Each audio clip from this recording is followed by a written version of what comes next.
എല്ലാവർക്കും ഈസി ഇഗ്നോയിലേക്ക് സ്വാഗതം. നമുക്ക് ഈ ഒരു പേപ്പറിൽ 4 തീംസ് ആണ് പഠിക്കാനുള്ളത് നമ്മൾ പറഞ്ഞു. ആ 4 തീംസിൽ ഏകദേശം 19ഓളം സബ് യൂണിറ്റ്സ് ആണുള്ളത്. അപ്പോൾ ആദ്യത്തെ തീമിന്റെ പേര് ഇന്റർപ്രിറ്റിംഗ് ഡൽഹി സുൽത്താനേറ്റ് എന്നുള്ള ടൈറ്റിലാണ് വരുന്നത്. അതിൽ നമുക്ക് ഒരൊറ്റ യൂണിറ്റ് മാത്രമേ പഠിക്കാനുള്ളൂ. ബാക്കിയുള്ള തീംസിലൊക്കെ നമുക്ക് കുറച്ചധികം യൂണിറ്റ്സ് പഠിക്കാനായിട്ടുണ്ട്.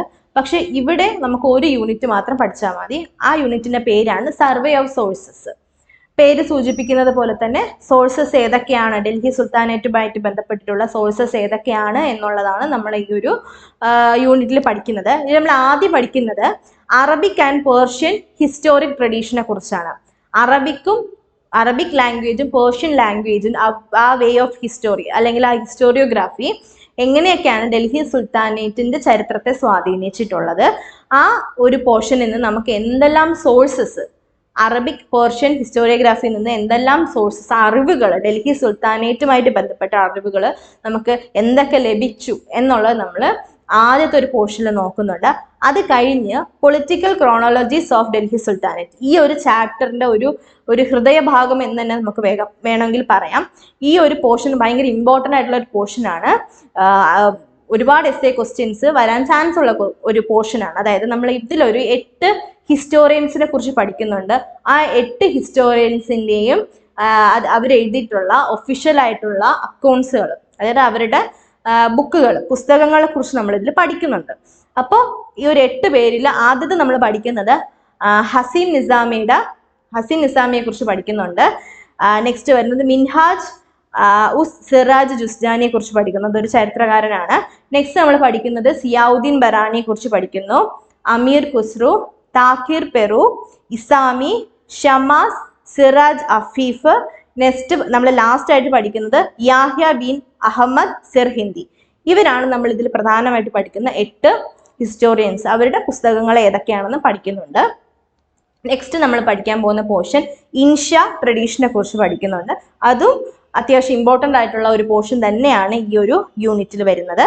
പിന്നെ ഒഫീഷ്യൽ അക്കൗണ്ട്സ് അല്ലെങ്കിൽ ഒഫീഷ്യൽ ഡോക്യുമെന്റ്സ് എന്തൊക്കെയാണ്, ഡൽഹി സുൽത്താനേറ്റുമായിട്ട് ബന്ധപ്പെട്ടുള്ള ഒഫീഷ്യൽ ഡോക്യുമെന്റ്സ് എന്തൊക്കെയാണ്, അതിൽ നിന്ന് നമുക്ക് എന്തെല്ലാം അറിവുകൾ കിട്ടും എന്നുള്ളതാണ് നമ്മൾ ഈ ഒരു ഒഫീഷ്യൽ ഡോക്യുമെന്റ് എന്ന് പറയുന്ന പോർഷനിൽ നോക്കാൻ പോകുന്നത്. നെക്സ്റ്റ് വരുന്നത് ഇൻസ്ക്രിപ്ഷൻസ് ആണ്. ഇൻസ്ക്രിപ്ഷൻസ് 2 പ്രധാനപ്പെട്ട ഇൻസ്ക്രിപ്ഷൻസ് ആണ് നമ്മളിവിടെ പഠിക്കുന്നത്. ഒന്ന് അറബിക്, പേർഷ്യൻ.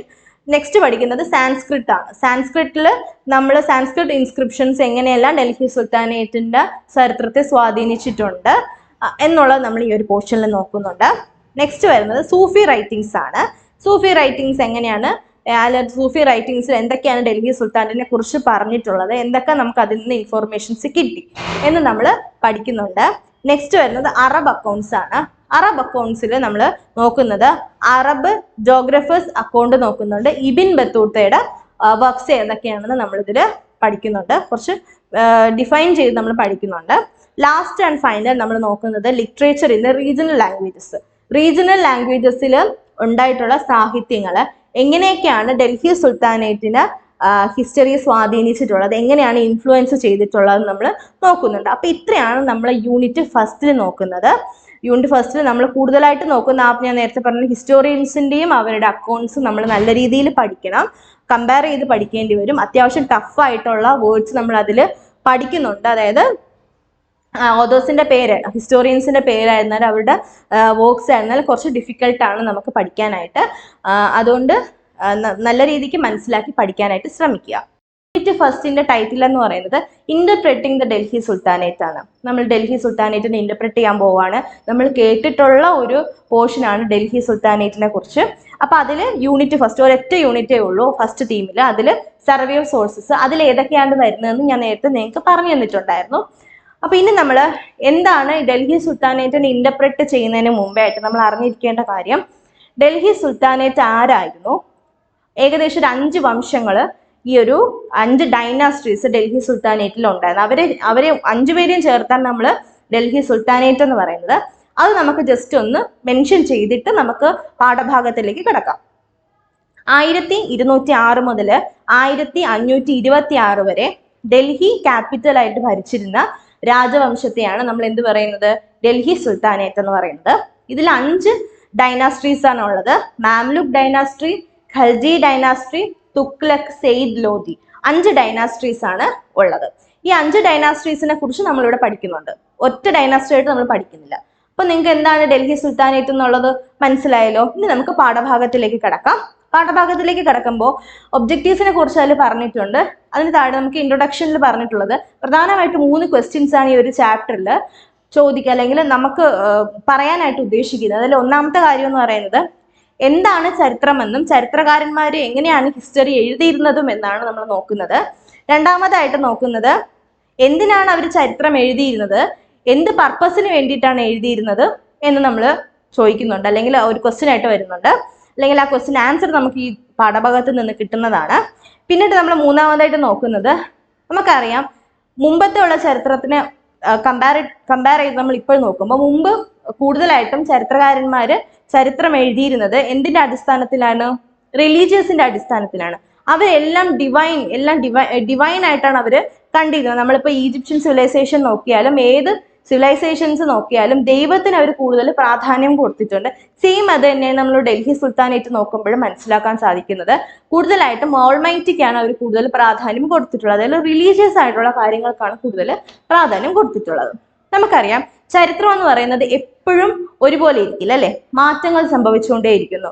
അപ്പോൾ ഒരു രാജവംശമായിരിക്കില്ല അടുത്ത കാലഘട്ടത്തിൽ ഭരിക്കുന്നത്, ആ രാജവംശത്തിലെ രാജാവായിരിക്കില്ല, ചിലപ്പോൾ അദ്ദേഹം മരണപ്പെട്ടു പോകുന്നതിന് മുമ്പേ ആയിട്ട് വേറെ ആരെങ്കിലും വരും, അല്ലെ? അങ്ങനെയാണ് ചരിത്രത്തിൽ എപ്പോഴും കോൺസ്റ്റന്റ് ആയിട്ടുള്ള ഒന്നുമേ ഇല്ല. എപ്പോഴും ചേഞ്ചസ് ഉണ്ടായിക്കൊണ്ടേയിരിക്കും. ചരിത്രം എപ്പോഴും മാറ്റങ്ങൾക്ക് വിധേയമായിക്കൊണ്ടിരിക്കുകയാണ്. റിലേഷൻഷിപ്പിൽ മാറ്റം വരുന്നുണ്ട്, അല്ലെ? എന്താണ്, ഒരു രാജാവ് ചിലപ്പോൾ ഫോറിൻ ആയിട്ടുള്ള ആളുകൾ, ഫോറിനേഴ്സുമായിട്ടുള്ള ബന്ധം ഇഷ്ടപ്പെട്ടിട്ടുണ്ടായിരിക്കാം, റിലേഷൻഷിപ്പ്, ട്രേഡ് കാര്യങ്ങളൊക്കെ ഇഷ്ടപ്പെട്ടിട്ടുണ്ടായിരിക്കാം. പക്ഷെ ആ കാലഘട്ടത്തിൽ അടുത്ത് വരുന്ന രാജാവിന് അത് ഇഷ്ടപ്പെടണമെന്നില്ല. അപ്പൊ അതാണ് ഞാൻ പറഞ്ഞത്, ചരിത്രം എപ്പോഴും മാറിക്കൊണ്ടേയിരിക്കുന്നു.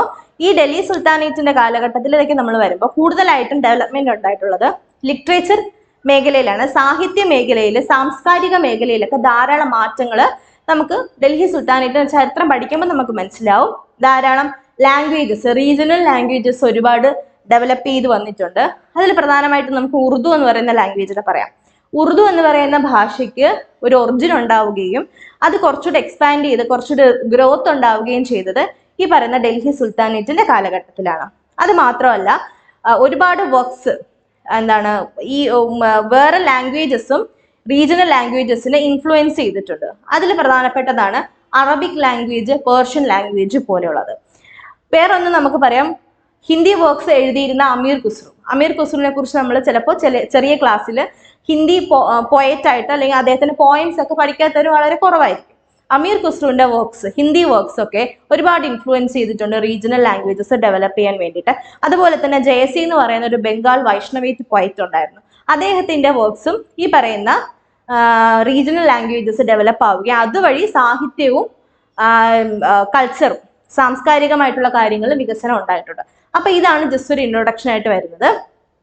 ഇനി നമുക്ക് പാഠഭാഗത്തിലേക്ക് കിടക്കാം. അപ്പൊ ആദ്യത്തെ യൂണിറ്റ് സർവേ ഓഫ് സോഴ്സസിൽ വരുന്ന പ്രധാനപ്പെട്ട ഒരു കാര്യമാണ് Arabic Persian way of writing എങ്ങനെയാണുള്ളത്. അതായത് അറബിക്കും പേർഷ്യൻ ലാംഗ്വേജും എങ്ങനെയാണ്, അല്ലെങ്കിൽ അവരുടെ വർക്ക്സ് എങ്ങനെയാണ് ഡൽഹി സുൽത്താനേറ്റിനെ കുറിച്ചുള്ള അറിവുകൾ നമുക്ക് പകർന്നു തന്നത് എന്നുള്ളതാണ്.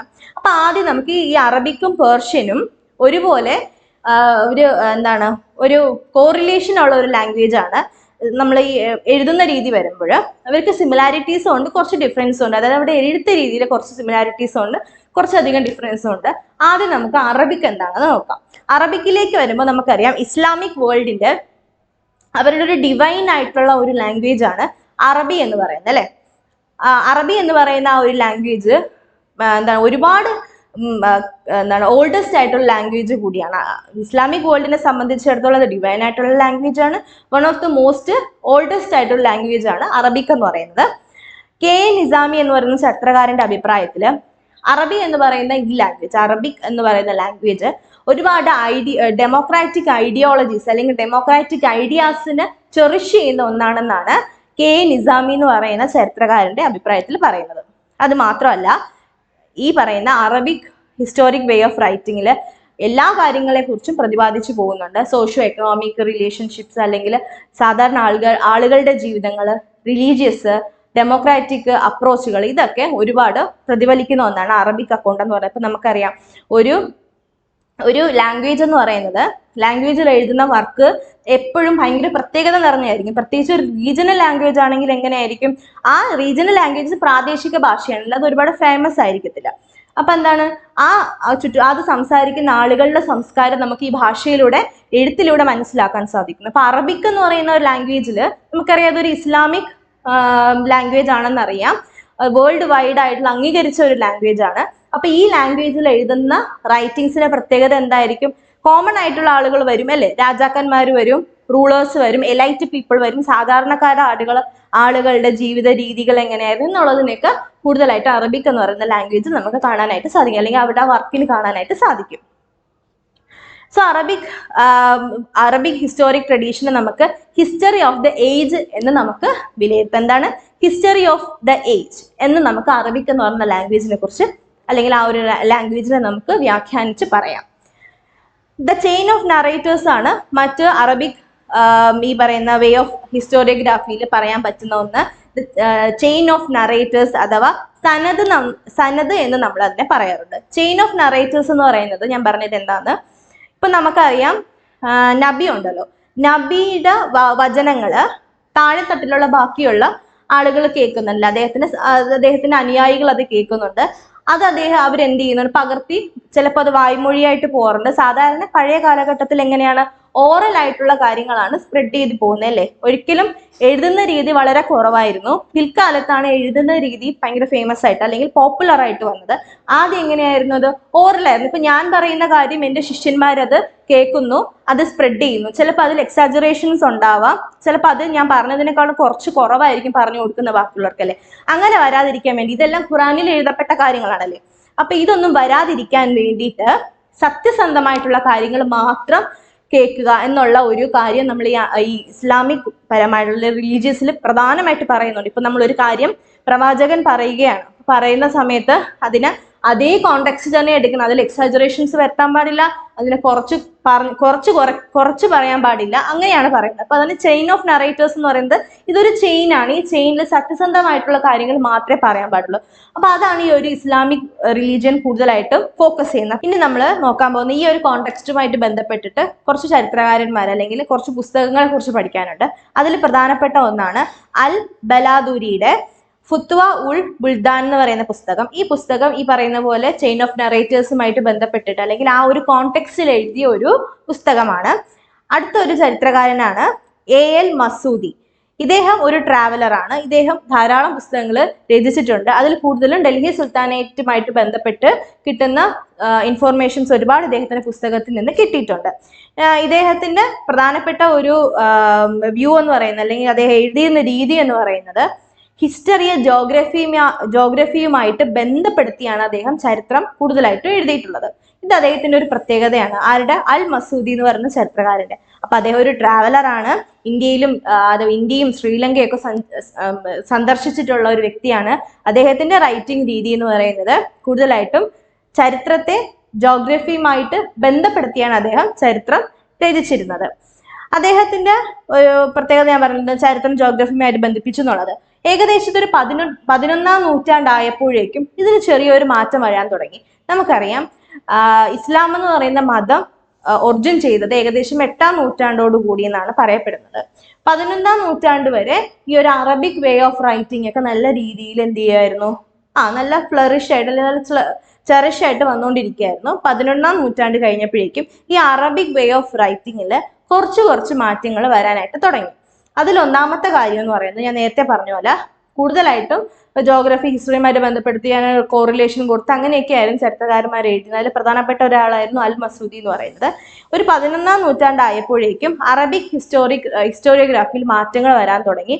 കൂടുതലായിട്ടും റൂളേഴ്സിന്റെ ഈവൻസ് അതുമായിട്ട് ബന്ധപ്പെട്ട് എഴുതാൻ തുടങ്ങി. അതായത് ഇപ്പൊ ഒരു കൊട്ടാരത്തില് ഒരു രാജാവുണ്ടല്ലോ, ആ രാജാവിനെ കേന്ദ്രീകരിച്ച് ചരിത്രങ്ങൾ എഴുതാനായിട്ട് തുടങ്ങി. അദ്ദേഹം എന്തെല്ലാം റിഫോർമേഷൻസ് കൊണ്ടുവന്നിട്ടുണ്ട്, അദ്ദേഹത്തിന്റെ ജീവിതവുമായി ബന്ധപ്പെട്ടുള്ള നടന്ന സംഭവങ്ങൾ, നടന്ന യുദ്ധങ്ങൾ, എവിടെയൊക്കെയാണ് അദ്ദേഹം പിടിച്ചടക്കൽ നടത്തിയിട്ടുള്ളത്, ഇതിനെയൊക്കെ കുറിച്ച് എഴുതാനായിട്ട് തുടങ്ങി. സ്വാഭാവികമായിട്ട് ഇപ്പൊ ഞാൻ ഒരു രാജാവിനെ കുറിച്ച് എഴുതുകയാണ്, അപ്പൊ എനിക്ക് ആ രാജാവിനെ ചിലപ്പോൾ ഇഷ്ടമായിരിക്കും, ചിലപ്പോൾ ഇഷ്ടമില്ലായിരിക്കും, ചിലപ്പോൾ അദ്ദേഹത്തിന്റെ റിഫോർമേഷൻ മൂവ്മെന്റ്സിനോട് എനിക്ക് താല്പര്യം ഉണ്ടായിരിക്കില്ല. ആ ഒരു സമയത്ത് എന്തായിരിക്കും വരുന്നത്, അല്ലെങ്കിൽ അദ്ദേഹം ഒരു ഭയങ്കര ഏകാധിപതിയായിട്ടുള്ളൊരു വ്യക്തിയായിരിക്കും. അപ്പൊ ഞാൻ എൻ്റെ ഒപ്പീനിയനിൽ എഴുതുന്നത് സമയത്ത് ഡിസ്ലൈക്കുകൾ ഉണ്ടാവും, ലൈക്സ് ഉണ്ടായിരിക്കും, ജലസീസ് ഉണ്ടായിരിക്കും, പേഴ്സണൽ ബയസ് അല്ലെ വ്യക്തിപരമായിട്ടുള്ള എൻ്റെ അഭിപ്രായങ്ങൾ ഉണ്ടായിരിക്കും. ഇതൊക്കെ എന്ത് ചെയ്യാൻ തുടങ്ങി, ചരിത്രത്തിൽ വന്നു ചേരാനായിട്ട് തുടങ്ങി. ഇതൊരു പക്ഷേ ഒരു കണക്ക് നമ്മൾ നോക്കിക്കഴിഞ്ഞാൽ ഇത് കുറച്ച് നല്ല കാര്യം കൂടിയാണ് അല്ലെ. നമ്മൾ ഒരു രാജാവിനെ കുറിച്ച് നല്ലത് മാത്രം എഴുതുക എന്നുള്ളതല്ല, അദ്ദേഹവുമായി ബന്ധപ്പെട്ടിട്ടുള്ള കാര്യങ്ങൾ, അദ്ദേഹം ചെയ്തത്, ഇപ്പൊ യുദ്ധം നടക്കുകയാണ്, യുദ്ധം നടക്കുന്ന സമയത്ത് അദ്ദേഹം യുദ്ധം ചെയ്തത് നല്ല കാര്യമാണെന്ന് ഇഷ്ടമുള്ള ഞാൻ എഴുതും. പക്ഷെ വേറൊരു പോയിന്റ് ഓഫ് വ്യൂ, ചരിത്രത്തിന്റെ പ്രത്യേകത ഒന്നാണ്, ഞാൻ നേരത്തെ പറഞ്ഞ ചേഞ്ചസ് മാത്രമല്ല, ഓരോ ചരിത്രകാരന്മാരുടെയും പോയിന്റ് ഓഫ് വ്യൂ എന്ന് പറയുന്നത് വ്യത്യസ്തമാണ്. ഇപ്പൊ നമ്മൾ വേറെ ഒരു ഫീൽഡിൽ അല്ലെങ്കിൽ വേറൊരു സബ്ജക്ട് പഠിക്കുന്ന സമയത്ത് അത് നമ്മൾ അതുപോലെ അപ്ലൈ ചെയ്യാണ് ചെയ്യുന്നത്. പക്ഷെ ചരിത്രത്തിൽ അതല്ല. ഇപ്പൊ എൻ്റെ അഭിപ്രായമായിരിക്കില്ല, ഒരു യുദ്ധം നടക്കുകയാണ്, ഇപ്പൊ ഫസ്റ്റ് വേൾഡ് വാർ നടക്കുന്നു അല്ലെങ്കിൽ നടന്നു, സെക്കൻഡ് വേൾഡ് വാർ നടന്നു, നമ്മൾ കുറച്ച് ബാക്കിലോട്ട് ചെന്ന് കഴിഞ്ഞാൽ പലതരം പാനിപ്പടി യുദ്ധം നടന്നു. അപ്പൊ ആ യുദ്ധങ്ങളിലൊക്കെ ഇപ്പൊ എനിക്ക് ചിലപ്പോൾ അതിനെ ഒരു അനുകൂലിച്ചായിരിക്കും പറയുന്നത്, പക്ഷെ വേറൊരാൾ അത് അങ്ങനെ ആയിരിക്കില്ല പറയുന്നത്. ചരിത്രത്തിന്റെ പ്രത്യേകത അത് തന്നെയാണ്. പലതരത്തിലുള്ള പോയിന്റ് ഓഫ് വ്യൂ നമുക്ക് ഹിസ്റ്ററിയിൽ കാണാനായിട്ട് പറ്റും. അപ്പൊ ഇവിടെ 11ാം നൂറ്റാണ്ടോടുകൂടി അറബിക് വേ ഓഫ് റൈറ്റിങ്ങിൽ മാറ്റം ഉണ്ടായി. പ്രധാനമായിട്ട് വന്ന മാറ്റം എന്ന് പറയുന്നത് രാജാവിന്റെ ഈവൻസ്, റൂളിംഗ് എങ്ങനെയാണെന്നുള്ളത്, റിഫോർമേഷൻ മൂവ്മെന്റ്സ് എന്തൊക്കെയാണ്, പൊളിറ്റിക്കൽ ആയിട്ടുള്ള കാര്യങ്ങൾ, പേഴ്സണൽ ബയസ്, ജലസീസ്, അദ്ദേഹത്തിന്റെ റൂളേഴ്സിനോടുള്ള സമീപനം, ലൈക്ക് ഡിസ്ലൈക്ക്, ഇതൊക്കെ എന്ത് ചെയ്യാൻ തുടങ്ങി, പ്രതിപദിച്ച് കാണാനായിട്ട് തുടങ്ങി. എവിടെ, ഈ പറയുന്ന അറബിക് വേ ഓഫ് റൈറ്റിങ്ങിൽ. ഇത് കൂടുതലും കോർട്ട് പൊളിറ്റിക്സിനും എലൈറ്റുകാർക്കും എതിരായിരുന്നു. എലൈറ്റ് പീപ്പിൾസ് ആരാണ്? ഉയർന്ന പുരോഹിതന്മാർ അല്ലെങ്കിൽ ഉയർന്ന സമൂഹത്തിൽ കുറച്ച് ഉയർന്ന രീതിയിൽ ജീവിക്കുന്ന ആളുകളെയാണ് നമ്മൾ എലൈറ്റ് പീപ്പിൾ എന്ന് പറയുന്നത്. ഇവരെയൊക്കെ ചോദ്യം ചെയ്യാനായിട്ട് തുടങ്ങി, കോർട്ട് പൊളിറ്റിക്സ് സംസാരിക്കാൻ തുടങ്ങി. അതായത് നമ്മൾ രാജാവിനെ പുകഴ്ത്തി മാത്രം പറയാതെ, അത് രാജാവ് ചെയ്യുന്ന കാര്യങ്ങളെല്ലാം നല്ലതാണ് എന്ന് പറയാതെ രാജാവിന്റെ പ്രവൃത്തികളെ ചോദ്യം ചെയ്യാൻ തുടങ്ങി, എലൈറ്റ് പീപ്പിൾസിനെതിരായിട്ട് സംസാരിക്കാൻ തുടങ്ങി. ഇത്തരത്തിലുള്ള കാര്യങ്ങൾ കൂടുതലായിട്ടും വന്നത് അൽ മുസാബിയുടെയും അൽ ഖോർബിയുടെയും പുസ്തകങ്ങൾ ഈ ഒരു കാര്യങ്ങൾ വ്യക്തമായിട്ട് കാണാനായിട്ട് തുടങ്ങി. അത് മാത്രമല്ല, മറ്റ് ഒരു റൈറ്റിങ്സിലും ഇത് റിഫ്ലക്ട് ചെയ്ത് കാണാൻ തുടങ്ങി. അൽ ഉദ്ബിയുടെ താരിഖ് ഐ ഇയാമി എന്ന് പറയുന്ന ഒരു പുസ്തകമുണ്ട്. ആ പുസ്തകത്തിലും എന്താണ്, രാജാവിനെ പുകഴ്ത്തി മാത്രം എഴുതുക അല്ലെങ്കിൽ രാജാവിന്റെ നല്ല പ്രവൃത്തികൾ മാത്രം എഴുതുക എന്നുള്ളതിനുപരിയായിട്ട് എന്താണോ അദ്ദേഹത്തിന്റെ മനസ്സിൽ തോന്നുന്ന ശരി തെറ്റുകളെ കുറിച്ച് എഴുതാനായിട്ട് തുടങ്ങി. അത് അറബിക് വേ ഓഫ് റൈറ്റിങ്ങിൽ വന്ന വലിയൊരു റിനൈസൻസ് അല്ലെങ്കിൽ വലിയൊരു റവല്യൂഷണറി മൂവ്മെന്റ് ആണെന്ന് നമുക്ക് പറയാൻ സാധിക്കും. അപ്പൊ ഇതാണ് അറബിക്. ഇനി നമ്മൾ നെക്സ്റ്റ് പോകാൻ പോകുന്നത് പേർഷ്യൻ ഹിസ്റ്റോറിയോഗ്രാഫിയിലേക്കാണ് പോകാൻ പോകുന്നത്. അപ്പൊ അറബിക് എന്താണെന്ന് മനസ്സിലായല്ലോ. ഞാൻ നേരത്തെ പറഞ്ഞ പോലെ തന്നെ അറബിക്കും പേർഷ്യനും ഒരുപാട് ഡിഫറൻസും ഉണ്ട്, അതുപോലെ തന്നെ സിമിലാരിറ്റീസും ഉള്ള ഒരു ചരിത്രരചന രീതിയാണ്, ഒരു ഹിസ്റ്റോറിയോഗ്രാഫിയാണ്. അപ്പൊ അറബിക് ഇത്രയാണ് വരുന്നത്. അറബിക്കിൽ ഒരുപാട് ഓതേഴ്സ് നമ്മൾ നോക്കി, അതുപോലെ തന്നെ അവരുടെ പുസ്തകങ്ങളെ കുറിച്ച് നമ്മൾ നോക്കി. ഞാൻ നേരത്തെ പറഞ്ഞു കുറച്ച് ടഫാണ്, വാക്കുകൾ പഠിക്കാനും പ്രൊനൗൺസിയേഷൻ രീതിയൊക്കെ കുറച്ച് പാടാണ്. അതായത് ഈ ഓതേഴ്സിന്റെ പേര്, അവരുടെ പുസ്തകങ്ങളൊക്കെ പക്ക അറബിക് ആയിട്ടുള്ള വേർഡ്സ് ആണ് വരുന്നത്. അപ്പോൾ നമുക്ക് പെട്ടെന്ന് കേൾക്കുന്ന സമയത്ത് അത് പഠിക്കാനായിട്ട് ഭയങ്കര പാടാണ്. അപ്പോൾ നല്ല രീതിക്ക് അത് മനസ്സിരുത്തി പഠിക്കാനായിട്ട് ശ്രമിക്കുക. അപ്പൊ നമ്മൾ ഇനി അടുത്ത് പോകാൻ പോകുന്നത് പേർഷ്യൻ ഹിസ്റ്റോറിയോഗ്രാഫിയിലേക്കാണ് പോകുന്നത്. പേർഷ്യൻ ഹിസ്റ്റോറിയോഗ്രാഫി കൂടുതലായിട്ടും ഫോക്കസ് ചെയ്തിട്ടുള്ളത് പൊളിറ്റിക്കൽ ഹിസ്റ്ററി, അത് മാത്രമല്ല ആളുകളുടെ ജീവിത രീതി അല്ലെങ്കിൽ വേ ഓഫ് ലൈഫ് എങ്ങനെയായിരുന്നു ആളുകൾക്ക്, ഇതാണ് കൂടുതലും പേർഷ്യൻ ഹിസ്റ്റോറിയോഗ്രാഫി കൂടുതലായിട്ടും ഫോക്കസ് ചെയ്തിട്ടുണ്ടായിരുന്നത്. നമുക്കറിയാം ചരിത്രത്തിൽ ഒരുപാട് രചനകളുണ്ട്. ഈ രചനകൾ ഞാൻ നേരത്തെ സൂചിപ്പിച്ചതുപോലെ നമ്മൾ സിവിലൈസേഷൻ പഠിക്കുന്നു അല്ലെങ്കിൽ മറ്റെന്തിനെങ്കിലും കുറിച്ച് നമ്മൾ പഠിക്കുന്നു, ആ രേഖകൾ അല്ലെങ്കിൽ അവരുടെ ആ ഹിസ്റ്ററി ഇൻഫോർമേഷൻസ് ഉള്ള ആ രേഖകളുണ്ടല്ലോ, ആ രേഖകളിൽ നമുക്ക് ജസ്റ്റ് ഇൻഫോർമേഷൻസ് മാത്രമല്ല കിട്ടുന്നത്, അവരുടെ സാധാരണ കോമൺ ആയിട്ടുള്ള ആളുകളുണ്ടല്ലോ, അവരുടെ ജീവിത രീതി എങ്ങനെയായിരുന്നു, അവരെങ്ങനെയാണ് ജീവിച്ചിരുന്നത് എന്നുള്ളതിനെ കുറിച്ചൊക്കെ ഉള്ള ഒരു അറിവ് നമുക്ക് ചരിത്രത്തിൽ നിന്നും ചരിത്ര പുസ്തകങ്ങളിൽ നിന്ന് കിട്ടാറുണ്ട്. അപ്പൊ പേർഷ്യൻ ഹിസ്റ്റോറിയോഗ്രാഫിയിൽ എങ്ങനെയാണ് പറയുന്നത്, കൂടുതലും പൊളിറ്റിക്കൽ ഹിസ്റ്ററീസിനെ കുറിച്ചാണ് മെൻഷൻ ചെയ്തിട്ടുള്ളത് ആ ഒരു ചരിത്ര രചനാ രീതിയിൽ. അതുപോലെ തന്നെ വേ ഓഫ് സാധാരണ ആളുകളുടെയും റൂളേഴ്സിന്റെയും സാധാരണ ആളുകളുടെ മാത്രമല്ല റൂളേഴ്സിന്റെ വേ ഓഫ് അവരുടെ ലൈഫ് എങ്ങനെയാണ് എന്നുള്ളതും കൂടി പറയുന്നുണ്ട് പേർഷ്യൻ ഹിസ്റ്റോറിയോഗ്രാഫിയിൽ. അതുകൊണ്ട് തന്നെ നമുക്ക് പറയാൻ സാധിക്കും Persian historians were dynamic histories of king and aristocracy. അതായത് രാജാക്കന്മാരുടെ വേ ഓഫ് ആ ഒരു ജീവിത രീതി എങ്ങനെയായിരുന്നു എന്നുള്ളതും അവർ എങ്ങനെയൊക്കെയാണ് റിഫോർമേഷൻ മൂവ്മെന്റ്സ് കൊണ്ടുവന്നത്, ജനങ്ങൾക്ക് വേണ്ടി എന്തൊക്കെ മാറ്റങ്ങൾ കൊണ്ടുവന്നിട്ടുണ്ട്, ഇതെല്ലാം നമ്മൾ ഈ പറയുന്ന പേർഷ്യൻ ഹിസ്റ്റോറിയോഗ്രാഫിയിൽ പഠിക്കുന്നുണ്ട്. മിൻഹാജ് ഐ സിറാജ് ജുസ്ജാനി, അതൊരു നമ്മൾ ഒരു പോർഷനിൽ നമ്മൾ അദ്ദേഹത്തെ കുറിച്ച് പൊളിറ്റിക്കൽ ക്രോണോളജി ഓഫ് ഡൽഹി സുൽത്താനേറ്റിലെ മിൻഹാജിനെ കുറിച്ച് കുറേ ഡീറ്റെയിൽ ആയിട്ട് നമുക്ക് പഠിക്കാനുണ്ട്. അപ്പോൾ ഈ ഒരു പ്രത്യേകത എന്ന് പറയുന്നത് നമ്മൾ റൂളേഴ്സിന് ഓരോ പുസ്തകങ്ങൾ ഡെഡിക്കേറ്റ് ചെയ്യും. അതായത് ഇപ്പം ഞാനൊരു ഹിസ്റ്റോറിയനാണ്, അപ്പം എൻ്റെ രാജാവിന് ഞാൻ എന്ത് ചെയ്യണം, അദ്ദേഹത്തിന് ചെയ്ത കാര്യങ്ങളൊക്കെ ഞാൻ നോട്ട് ചെയ്ത് വെച്ചിട്ട് അദ്ദേഹത്തിന് അതൊരു ഡെഡിക്കേറ്റ് എന്നുള്ള രീതിക്ക് ഞാൻ പുസ്തകങ്ങൾ അദ്ദേഹത്തിന് ഡെഡിക്കേറ്റ് ചെയ്ത് കൊടുക്കാറുണ്ട്. അപ്പം അങ്ങനെ ചെയ്ത മിൻഹാജ് ഐ സിറാജ് ജുസ്ജാനിയുടെ പുസ്തകത്തിന്റെ പേരാണ് തബക്കത്ത് ഐ നസറി. എന്താണ് തബക്കത്ത് ഐ നസറി? ഇത് ആരെ കുറിച്ച് പറയുന്നതാണ്? ഏത് രാജാവിനെ കുറിച്ചാണ് പറയുന്നത്? നസറുദ്ദീൻ മുഹമ്മദിനെ കുറിച്ചാണ് പറയുന്നത്. മനസ്സിലായോ? ഇപ്പൊ ഞാൻ എഴുതുന്ന പുസ്തകം ഒരു ചരിത്രകാരനാണ്, ഇപ്പൊ മിൻഹാജ് അല്ലെങ്കിൽ വേറെ ആരെങ്കിലും എഴുതുന്ന പുസ്തകം ഞാൻ രാജാവിനെ ഡെഡിക്കേറ്റ് ചെയ്യുകയാണ്. ഒരു രാജാവിനെ കുറിച്ച് കംപ്ലീറ്റ് ആയിട്ട് അദ്ദേഹത്തിന്റെ കാര്യങ്ങൾ മാത്രം എഴുതുക. ചിലപ്പോൾ നല്ലതായിരിക്കും എഴുതുന്നത്, എന്താണ് മനസ്സിൽ തോന്നുന്നത് അത് നല്ലതായിരിക്കും മാക്സിമം എഴുതാൻ ശ്രമിക്കുന്നത്. അപ്പൊ മിൻഹാജിന്റെ പുസ്തകത്തിന്റെ പേരാണ് തബക്കത്ത് ഐ നസറി. ഇത് ആരെ കുറിച്ചാണ് പറഞ്ഞിരിക്കുന്നത്? ഏത് രാജാവിനെ കുറിച്ചാണ് പറഞ്ഞിരിക്കുന്നത്? നസറുദ്ദീൻ മുഹമ്മദിനെ കുറിച്ചാണ് പറഞ്ഞിരിക്കുന്നത്. ഇപ്പൊ ഇത് ഏതാണ്? പേർഷ്യൻ ഹിസ്റ്റോറിയോഗ്രാഫി നമ്മൾ പഠിക്കുന്നത്. ഇനി അടുത്ത ഒരു ചരിത്രകാരനുണ്ട്, നിങ്ങൾ കേട്ടിട്ടുള്ള പേര് തന്നെയായിരിക്കും, സിയാവുദ്ദീൻ ബറാനി. ബറാനിയെ കുറിച്ച് നമ്മൾ കേട്ടിട്ടുള്ളതായിരിക്കും. നമ്മൾ പ്ലസ് ടുവിന് പഠിക്കുമ്പോഴും പ്ലസ് വണ്ണില് ഹിസ്റ്ററിയിലൊക്കെ അല്ലെങ്കിൽ BA പഠിച്ചിരുന്നപ്പോഴൊക്കെ നമ്മൾ കേട്ടിട്ടുള്ള പേരാണ്. ബറാനിയുടെ പേര് സിയാവുദ്ദീൻ ബറാനി. അദ്ദേഹത്തിന്റെ പുസ്തകത്തിന്റെ പേരാണ് താരിഖ് ഐ ഫിറോസ് ഷാഹി. താരിഖ് ഐ ഫിറോസ് ഷാഹി. ഫിറോസ് ഷാഹി നമ്മൾ കേട്ടിട്ടുണ്ട്. ആ പേര് എവിടെയാണ്? തുഗ്ലക് ഡൈനാസ്ട്രിയിലെ ഫിറോസ് ഷാ തുഗ്ലക്കിനെ കുറിച്ച് നമ്മൾ കേട്ടിട്ടുണ്ട്, പഠിച്ചിട്ടുണ്ട് അല്ലെ. അദ്ദേഹം തുഗ്ലക് ഡൈനാസ്ട്രിയിൽ പൊതുവെ കോമൺ ആയിട്ട് 2 രാജാക്കന്മാരാണ് നമ്മൾ പഠിക്കുന്നത്, മുഹമ്മദ് ബിൻ തുഗ്ലക്കും ഫിറോസ് ഷാ തുഗ്ലക്കും. മുഹമ്മദ് ബിൻ തുഗ്ലക്കിനെ കുറിച്ച് നമ്മൾ കുറച്ചധികം പഠിച്ചിട്ടുണ്ട് അല്ലെ. അദ്ദേഹത്തെ എന്താണ് നമ്മൾ പറയുന്നത്? മണ്ടനായ രാജാവ്, അല്ലെങ്കിൽ ഒരുപാട് നല്ല കാര്യങ്ങൾ ചെയ്തിട്ട് അതെല്ലാം ലാസ്റ്റ് മണ്ടത്തരമായി പോയ കഥയൊക്കെ നമുക്ക് ചെറിയ ക്ലാസ്സിലൊക്കെ നമ്മൾ പഠിച്ചതാണ്. അദ്ദേഹത്തിന്റെ ഡൈനാസ്ട്രിയിലുള്ള ആൾ തന്നെയാണ് ഫിറോസ് ഷാ തുഗ്ലക്ക്. തുഗ്ലക് ഡൈനാസ്ട്രിയില ഈ ഫിറോസ് ഷാ തുഗ്ലക്കിനെ കുറിച്ച് സിയാവുദ്ദീൻ ബറാനി എഴുതിയ പുസ്തകത്തിന്റെ പേരാണ് താരിഖ് ഐ ഫിറോസ് ഷാ. ആ പേര് നമുക്ക് ഓർത്ത് വെക്കാനായിട്ട് സാധിക്കും. ഫിറോസ് ഷാ തുഗ്ലക്കിനെ കുറിച്ച് എഴുതിയ പുസ്തകത്തിന്റെ പേര് താരിഖ് ഐ ഫിറോസ് ഷാഹി. ഇത് എളുപ്പമല്ലേ പഠിക്കാൻ. അപ്പൊ ഇതാണ് പ്രധാനമായിട്ടും വരുന്ന ഒരുപാടുണ്ട്. പേർഷ്യൻ ഹിസ്റ്റോറിയോഗ്രാഫിയുമായിട്ട് ബന്ധപ്പെട്ട് ഒരുപാട് പുസ്തകങ്ങൾ, ഒരുപാട് ഓതേഴ്സിൻ്റെത് നമ്മൾ പഠിക്കാനുണ്ട്. പ്രധാനമായിട്ടും മിൻഹാജിന്റെ ഒരു എക്സാമ്പിൾ പോലെ പറഞ്ഞു തന്നിരിക്കുകയാണ് മിൻഹാജിന്റെയും ബറാനിയുടെയും പുസ്തകം. ഓക്കെ, ഈ ഒരു അറബിക് ഹിസ്റ്റോറിക് ട്രഡീഷൻ ഞാൻ പറഞ്ഞല്ലോ, 10ാം നൂറ്റാണ്ട് വരെ അറബിക് ഹിസ്റ്റോറിക് ട്രഡീഷൻ. ഇപ്പൊ അറബിയുടെ കാര്യമാണ് പറയുന്നത്, പേർഷ്യൻ പറയാം, അങ്ങോട്ട് കണ്ടിന്യൂ ചെയ്ത് പറയാം.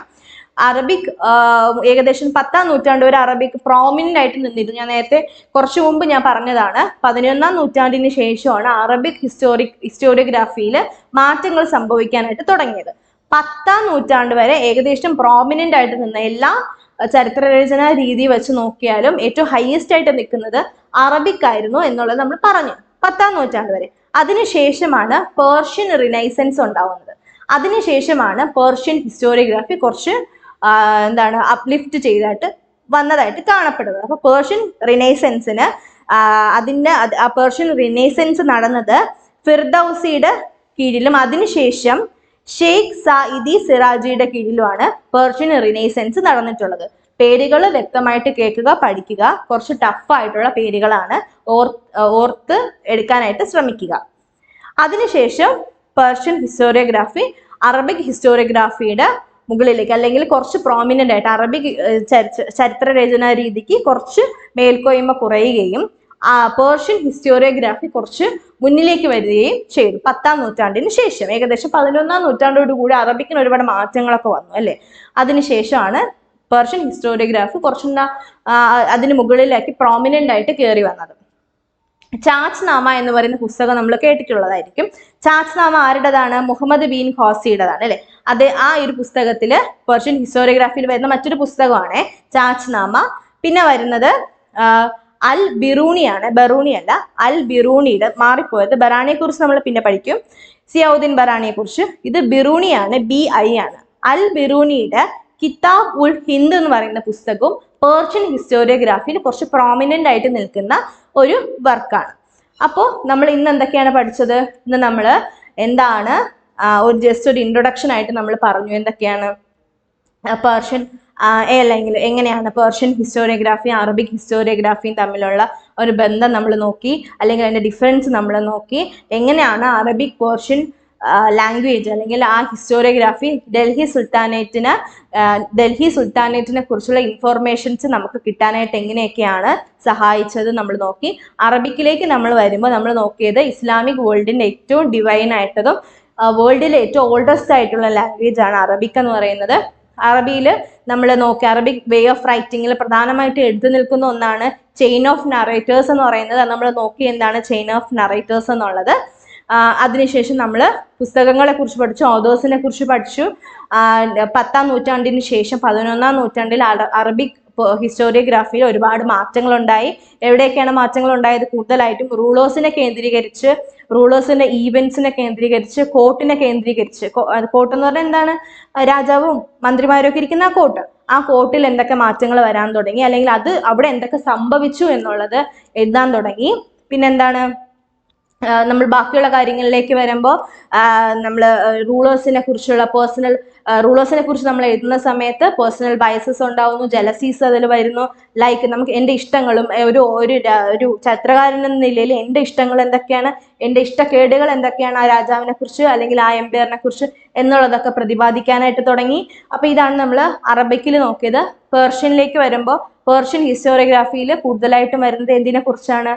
പൊളിറ്റിക്സ് അല്ലെങ്കിൽ പൊളിറ്റിക്സുമായിട്ട് ബന്ധപ്പെട്ടത് രാഷ്ട്രീയമായിട്ടുള്ള കാര്യങ്ങളെ കുറിച്ച് പറയുന്നുണ്ട് പേർഷ്യൻ ഹിസ്റ്റോറിയോഗ്രാഫിയിൽ. അതുപോലെ തന്നെ റൂളേഴ്സിന്റെ ലൈഫ്, അതിനെക്കുറിച്ചൊക്കെ നമ്മൾ പേർഷ്യൻ ഹിസ്റ്റോറിയോഗ്രാഫിയിൽ പഠിക്കുന്നുണ്ട്.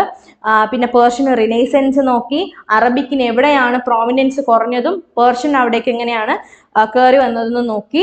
പിന്നെ എന്താണ് ആ സമയത്ത് ഉണ്ടായിരുന്ന ഹിസ്റ്റോറിയൻസിന്റെ പുസ്തകം അല്ലെ, മിൻഹാജിന്റെയും ബറാനിയുടെയും പുസ്തകങ്ങൾ നമ്മൾ നോക്കി. ആ പുസ്തകങ്ങളുടെ പ്രത്യേകത എന്താണ്? ആ കാലഘട്ടത്തിൽ എഴുതിയിരുന്ന പുസ്തകങ്ങൾ, ഹിസ്റ്റോറിയൻസ് എഴുതിയിരുന്ന പുസ്തകങ്ങൾ കൂടുതലായിട്ടും രാജാവിന് ഡെഡിക്കേറ്റ് ചെയ്യുന്നു എന്നുള്ള രീതിക്കാണ് എഴുതിയിരുന്നത്. അതിൽ നമ്മൾ രണ്ട് ഹിസ്റ്റോറിയൻസിനെ നോക്കി. ആരൊക്കെയാണ്? മിൻഹാജിനെ നോക്കി. അത് കഴിഞ്ഞ് നമ്മൾ നോക്കിയത് ആരെയാണ്? സിയാവുദ്ദീൻ ബറാനിയുടെ പുസ്തകം നോക്കി.